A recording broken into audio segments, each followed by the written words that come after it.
Hello friends, my name is Khan and once again welcome back to my YouTube channel Karim classes. दोस्तों, कविताओं के संग्रह में एक बार फिर से आपका स्वागत है। और आज जो कविता मैं आपके लिए लेकर आया हूँ, ये कविता एक्चुअली कविता नहीं बल्कि मेरी मन की भावनाएं हैं, जिन्हें मैंने कविता के माध्यम से इस वीडियो में बयान करने की कोशिश की है। दोस्तों, हाल फिलहाल में एक घटना घटित हुई थी जिसका वीडियो पूरे देश में वायरल हुआ है और अभी भी वायरल हो रहा है। और इस घटना में एक शिक्षिका द्वारा एक बच्चे को, चाहे वो किसी भी जाति विशेष का रहा हो, दूसरे बच्चों के द्वारा पिटवाया जा रहा है। तो दोस्तों, जब मैंने इस वीडियो को देखा तो मैं भी काफ़ी भाव विभोर हो उठा, काफ़ी विचलित हुआ। और एक शिक्षक होने के नाते, क्योंकि मैं भी एक शिक्षक हूँ, तो मैं इतना ही कहूँगा कि एक शिक्षक के द्वारा अगर ऐसा कृत्य किया जाता है तो बिल्कुल वो निंदनीय है। और ऐसा कृत्य हमेशा से निंदनीय था, है और हमेशा रहेगा। कम से कम एक शिक्षक को तो ये कार्य बिल्कुल भी शोभा नहीं देता है। दोस्तों, ये छोटे छोटे बच्चे, जो मासूम बच्चे हैं, ये देश का भविष्य है और ये देश का भविष्य एक शिक्षक के हाथों में है। और अगर एक शिक्षक इन देश के भविष्य से, इन छोटे छोटे मासूम बच्चों से ऐसा व्यवहार करता है, तो हम आने वाली पीढ़ियों को क्या देंगे, ये अपने आप में विचारणीय है। इस बात पर विचार किया जा सकता है, इस बात पर चिंतन किया जा सकता है। तो इस कविता के माध्यम से कहीं ना कहीं मैंने एक मैसेज देने की भी कोशिश की है कि एक आम नागरिक होने के नाते, चाहे आप किसी भी पार्टी की विचारधारा से का समर्थन करते हो, एक आम नागरिक होने के नाते कम से कम आपको अपने स्तर पर समाज को जोड़ने का कार्य करना होगा। अगर हम अपने स्तर पर, एक छोटे स्तर पर भी समाज को जोड़ने का कार्य करते हैं, आपसी भाईचारे को बढ़ाने का कार्य करते हैं, तो निश्चित रूप से आने वाले दिनों में हम इस देश को सफलता के मार्ग पर अग्रसर होता देख पाएंगे। वरना देश का भविष्य अंधकार में है, इस बात से इनकार नहीं किया जा सकता।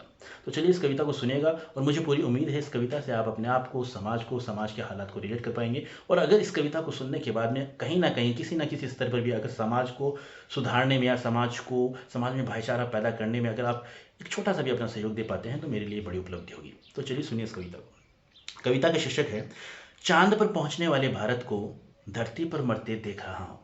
चांद पर पहुंचने वाले भारत को धरती पर मरते देख रहा हूं, ये मेरी कविता का शीर्षक है, सुनिएगा। रोज इन नफरत के बाजारों को उड़ान भरते देख रहा हूं। रोज इन नफरत के बाजारों को उड़ान भरते देख रहा हूं। चांद पर पहुंचने वाले भारत को धरती पर मरते देख रहा हूं। ये नफरत, ये जहर, ये पागलपन ले डूबेगा इस विश्व गुरु को। ये नफरत, ये जहर, ये पागलपन ले डूबेगा इस विश्व गुरु को। इस विनाश की आमद को मैं डरते डरते देख रहा हूं। चांद पर पहुंचने वाले भारत को धरती पर मरते देख रहा हूं।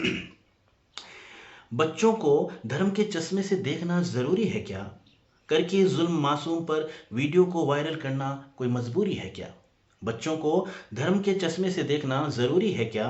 करके जुल्म मासूम पर वीडियो को वायरल करना कोई मजबूरी है क्या? तेरे इस कुकर्म ने उस मासूम से चेहरे पर एक अमिट छाप छोड़ दी है। एक शिक्षक का काम था समाज को जोड़ना, तूने उस वर्ग की सारी उम्मीदें तोड़ दी हैं।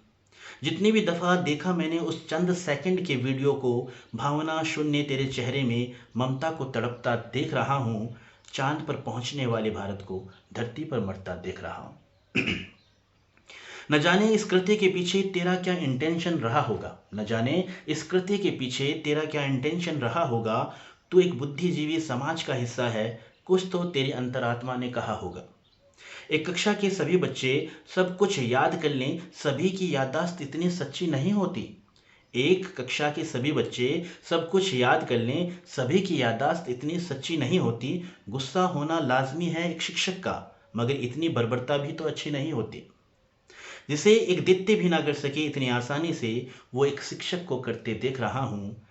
वो एक शिक्षक को करते देख रहा हूँ। चांद पर पहुंचने वाले भारत को धरती पर मरते देख रहा हूँ। लोकतंत्र का चौथा स्तंभ भी अब डगमगाने लगा है। लोकतंत्र का चौथा स्तंभ भी अब डगमगाने लगा है। इतने संवेदनशील मुद्दों पर भी नाम देख कर बतियाने लगा है। लोकतंत्र का चौथा स्तंभ भी अब डगमगाने लगा है। इतने संवेदनशील मुद्दों पर भी नाम देख कर बतियाने लगा है। सुबह शाम उगलता जहर लोगों की जगह सुबह शाम उगलता जहर लोगों के जहन में जगह बनाने लगा है। खबरें तो नहीं कहूंगा, मगर तमाशा ये आका के मन मुताबिक दिखाने लगा है। नफरत की इस आंधी में मैं इस मुल्क को उजड़ते देख रहा हूं। नफरत की इस आंधी में मैं इस मुल्क को उजड़ते देख रहा हूं। चांद पर पहुंचने वाले भारत को धरती पर मरते देख रहा हूं। ये अमन चैन का मुल्क था, है और इसे रहने भी दो यारो। ये अमन चैन का मुल्क था, है और इसे रहने भी दो यारो। 24 घंटे जहर उगलने वाली जबां को कुछ अच्छा कहने भी दो यारो। भरकर जहर लोगों के जहन में गजब की तोड़फोड़ की है। दुनिया के सबसे मजबूत लोकतंत्र की अपनों ने ही कमर तोड़ दी है। तुम्हारी इन शर्मनाक हरकतों से मैं इस मुल्क के बच्चों को दहशत गर्दी करते देख रहा हूं। तुम्हारी इन शर्मनाक हरकतों से मैं इस मुल्क के बच्चों को दहशत गर्दी करते देख रहा हूं। चांद पर पहुंचने वाले भारत को धरती पर मरते देख रहा हूं। शुक्रिया।